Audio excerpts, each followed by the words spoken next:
Hello बच्चों, आपका हमारे चैनल हिंदी वाणी में स्वागत है। पिछले भाग में हमने पढ़ा था कक्षा 10वीं की पाठ्य पुस्तक क्षितिज का काव्यखंड का पहला पाठ का नाम है सूरदास के पद। हमने सूरदास के पद, उनकी सप्रसंग व्याख्या पढ़ी थी। आज इस भाग में हम इस पाठ से लिए गए अभ्यास के प्रश्नोत्तर पढ़ेंगे। हमारा पहला प्रश्न है, गोपियों द्वारा उद्धव को भाग्यवान कहने में क्या व्यंग्य निहित है? उत्तर है, गोपियों द्वारा उद्धव को भाग्यवान कहकर वास्तव में उसके दुर्भाग्य पर व्यंग्य किया गया है। जो व्यक्ति प्रेम के सागर श्री कृष्ण के समीप रहकर भी प्रेम रूपी जल को प्राप्त नहीं कर सकता, वह वास्तव में दुर्भाग्यशाली ही होगा। गोपियों के कहने का अभिप्राय यह है कि उद्धव के हृदय में प्रेम जैसी पावन भावना का संचार नहीं है, इसलिए वह भाग्यवान नहीं है, अपितु भाग्यहीन है। कहने का भाव यह है कि श्री कृष्ण के नज़दीक रहते हुए भी उद्धव उनसे प्रेम नहीं कर पाए हैं, वह उनके प्रेम से वंचित हैं, इसलिए वह भाग्यहीन है। लेकिन उन्होंने इसे व्यंग्य के रूप में प्रकट किया है, इसलिए उन्होंने भाग्यहीन नहीं कहा बल्कि उसे भाग्यवान कहा है। हमारा दूसरा प्रश्न है, उद्धव के व्यवहार की तुलना किस किस से की गई है? उत्तर है, उद्धव के व्यवहार की तुलना कमल के पत्ते एवं तेल की गगरी से की गई है। गगरी यानी मटका। जिस प्रकार कमल का पत्ता पानी में रहता है और फिर भी उससे प्रभावित नहीं होता, अर्थात उस पर पानी की बूंदों के दाग नहीं पड़ते, और तेल की गगरी भी चिकनी होती है, उस पर पानी की बूंदें भी नहीं ठहर सकती, ठीक इसी प्रकार उद्धव पर भी श्री कृष्ण के प्रेम का प्रभाव नहीं पड़ सका। हमारा तीसरा प्रश्न है, गोपियों ने किन किन उदाहरणों के माध्यम से उद्धव को उलाहने दिए हैं? उत्तर है, गोपियों ने निम्नलिखित उदाहरणों के द्वारा उद्धव को उलाहने दिए हैं। उत्तर है, वे कहती हैं कि हे उद्धव, हमारी प्रेम भावना हमारे मन में ही रह गई है। हम तो कृष्ण को अपने मन की प्रेम भावना बताना चाहती थी, किंतु उनका यह योग का संदेश सुनकर तो हम उन्हें कुछ भी नहीं बता सकती। हम तो श्री कृष्ण के लौट आने की आशा में जीवित थी, यानी हम श्री कृष्ण की प्रतीक्षा कर रही थी। हमें उम्मीद थी कि श्री कृष्ण अवश्य ही एक न एक दिन लौट आएंगे, किंतु उनका यह संदेश सुनकर हमारी आशा ही नष्ट हो गई है और हमारे विरह की अग्नि और भी भड़क उठी। इससे तो अच्छा था कि तू आता ही ना। गोपियों को यह भी आशा थी कि श्री कृष्ण प्रेम की मर्यादा का पालन करेंगे, वे उनके प्रेम के प्रतिदान में प्रेम देंगे, यानी बदले में गोपियों को भी प्रेम देंगे, किंतु उन्होंने निर्गुणोपासना का संदेश भेजकर प्रेम की सारी मर्यादा को तोड़ डाला। इस प्रकार वह मर्यादाहीन बन गया है। हमारा प्रश्न नंबर 4 है, उद्धव द्वारा दिए गए योग के संदेश ने गोपियों की विरहाग्नि में घी का काम कैसे किया? उत्तर है, श्री कृष्ण के मथुरा गमन के पश्चात गोपियाँ विरह की आग में जलती रहती थी। वे श्री कृष्ण को याद करके तड़पती रहती थी। उन्हें आशा थी कि एक न एक दिन श्री कृष्ण अवश्य लौट आएंगे और तब उन्हें उनका खोया हुआ प्रेम पुनः मिल जाएगा। श्री कृष्ण के आने पर वे अपने हृदय की पीड़ा को उनके सामने व्यक्त करेंगी, किंतु उसी समय उद्धव कृष्ण द्वारा भेजा गया योग साधना का संदेश लेकर गोपियों के पास आ पहुंचा। तब गोपियों की सहन शक्ति जवाब दे गई। उन्होंने कृष्ण के द्वारा भेजे जाने वाले ऐसे योग संदेश की कभी कल्पना भी नहीं की थी। इससे उनका विश्वास टूट गया था। विरहाग्नि में जलता हुआ उनका हृदय योग के वचनों से दहक उठा था, यानी उन्हें यह योग का संदेश बिल्कुल भी पसंद नहीं आया। योग के संदेश ने गोपियों की विरहाग्नि में घी का काम किया था, इसलिए उन्होंने उद्धव और श्री कृष्ण को मनचाही जली कटी खरी खोटी सुनाई थी। हमारा 5वां प्रश्न है, मर्यादा न लही के माध्यम से कौन सी मर्यादा के न रहने की बात की जा रही है? उत्तर है, कवि ने इस कथन के माध्यम से स्पष्ट किया है कि प्रेम की मर्यादा यही है कि प्रेमी व प्रेमिका दोनों ही प्रेम के नियमों का पालन करें, अर्थात प्रेम के प्रतिदान में प्रेम दें। प्रेम की सच्ची भावना को समझते हुए प्रेम की मर्यादा का पालन करें।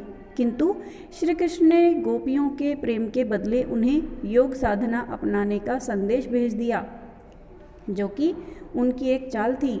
श्री कृष्ण की इसी छलपूर्वक चाल को ही मर्यादा का उल्लंघन कहा गया है।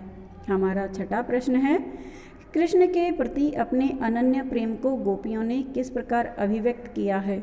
उत्तर है, जिस प्रकार हारिल पक्षी सदा ही अपने पंजों में लकड़ी को पकड़े रखता है और उसे अपने जीवन का आधार समझता है, उसी प्रकार गोपियाँ कृष्ण के प्रेम को अपने जीवन का आधार समझती हैं और सदा उसे अपने हृदय में बसाए रहती हैं। वे मन से श्री कृष्ण के प्रति समर्पित हैं, इसलिए वे दिन रात सोते जागते उठते बैठते तथा स्वप्न में भी काने काने रटती रहती हैं। इस प्रकार गोपियों ने श्री कृष्ण के प्रति अपने अनन्य प्रेम को अभिव्यक्त किया है। हमारा सातवां प्रश्न है, गोपियों ने उद्धव से योग की शिक्षा कैसे लोगों को देने की बात कही है?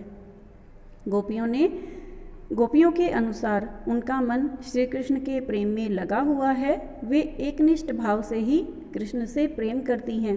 कहने का भाव यह है कि वो श्री कृष्ण के अलावा किसी दूसरे आराध्य देव को नहीं जानना चाहती और ना ही जानती हैं।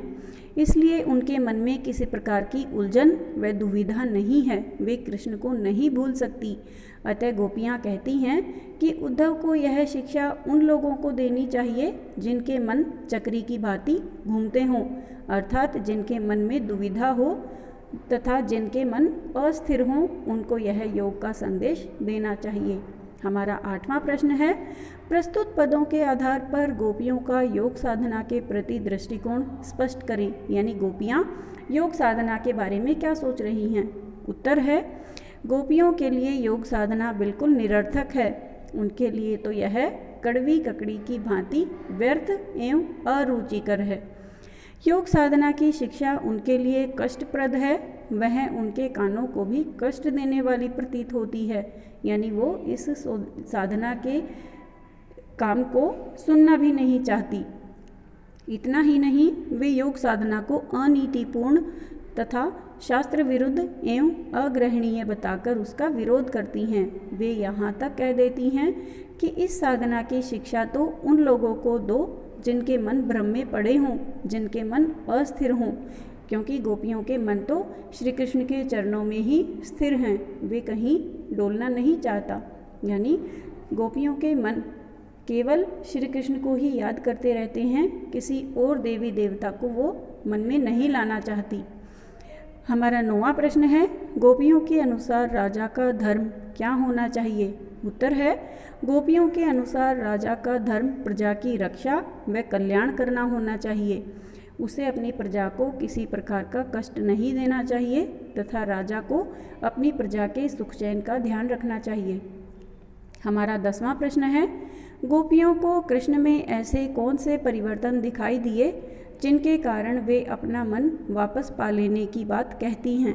उत्तर है, गोपियों के अनुसार जब श्री कृष्ण बदल गए हैं, अब वे मथुरा के राजा बन गए हैं और उन्होंने राजनीति भी पढ़ ली है। अब वे पहले से भी अधिक बुद्धिमान और चतुर हो गए हैं। अब वे प्रजा यानी गोपियों के हित की नहीं सोचते, वे केवल अपने स्वार्थ की बात सोचते हैं। उन्होंने गोपियों की विरह वेदना को शांत करने के लिए स्वयं न आकर उद्धव के माध्यम से योग संदेश भेजकर उन्हें भड़काने का काम किया है, जो उनके प्रति अन्याय और अहितकर है। हमारा 11वां प्रश्न है, गोपियों ने अपने वाक चातुर्य के आधार पर ज्ञानी उद्धव को परास्त कर दिया। उनके वाक चातुर्य की विशेषताएं लिखिए। वाक चातुर्य का अर्थ होता है बोलने की चतुराई। उत्तर है, गोपियों ने अपने वाक चातुर्य से उद्धव को निरुत्तर कर दिया था। गोपियों ने सर्वप्रथम उन्हें भाग्यशाली कहा कि उनके मन को प्रेम छू न सका। जिस प्रकार कमल का पत्ता पानी में रहता है किंतु पानी का उस पर कोई प्रभाव नहीं पड़ता, उसी प्रकार तेल की गगरी पर भी पानी की बूंद तक ठहर नहीं सकती।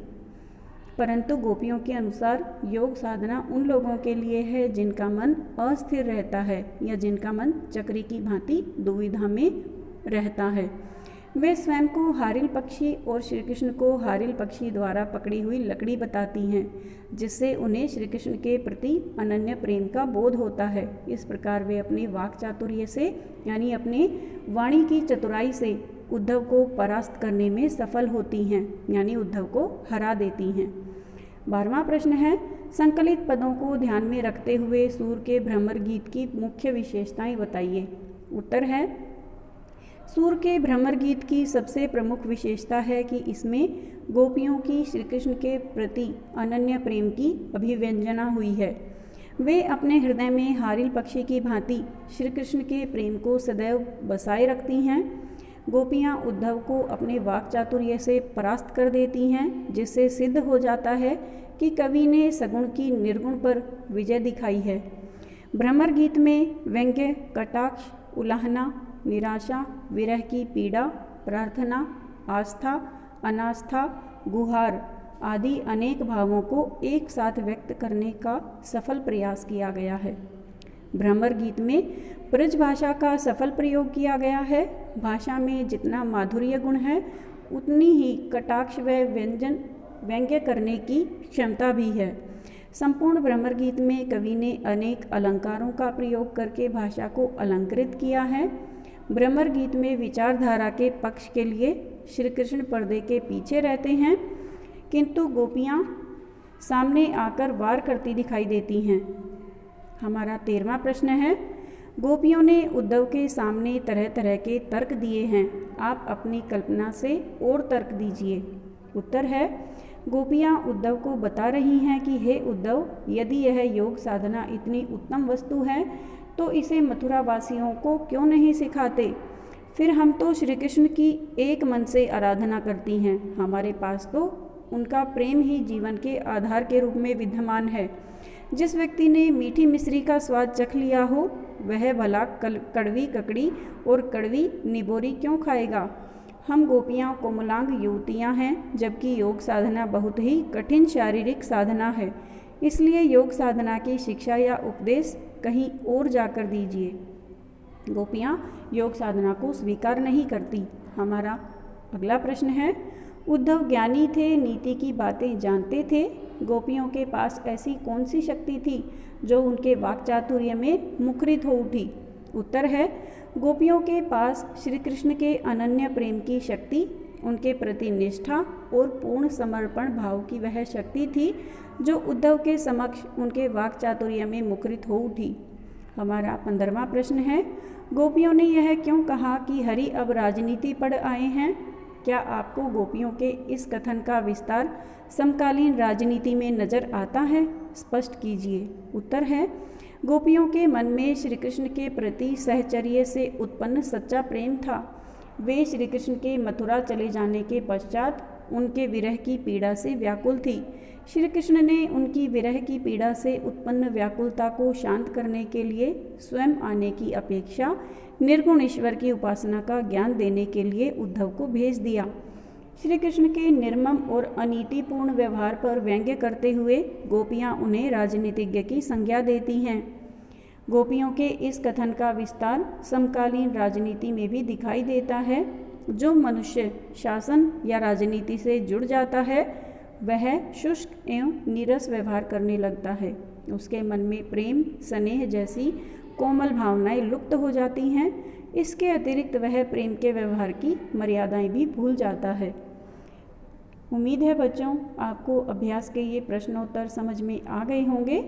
यदि आपको यह वीडियो अच्छा लगा तो आप इसे अपने दोस्तों के साथ ज़रूर शेयर करें। धन्यवाद।